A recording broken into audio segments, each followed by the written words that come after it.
Со изложбата на поставени дела од ликовната колонија Арт Варијации, синоќ официјално започнаа придружените настани од овогодишната традиционална манифестација Денови на Кочанскиот Орис.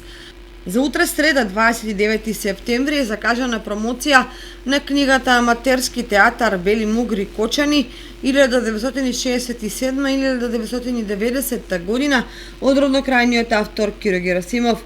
Во четврток во салата на мултикултурниот центар во Кочани ќе се одржи концерт на трио интермецо. За во петок во основното училиште Марина Попиванова е планирана велосипедска работилница на која ќе им бидат доделени благодарници на учениците кои учествуваа на ликовниот конкурс Велосипедот од моите соништа. Главниот настан за жнејување и вршидба на гумно ќе се одржи во сабота на 2 октомври на нива кај Институтот за Орис, потоа концерт на фолклорни групи во Трговскиот центар и уште неколку придружни настани.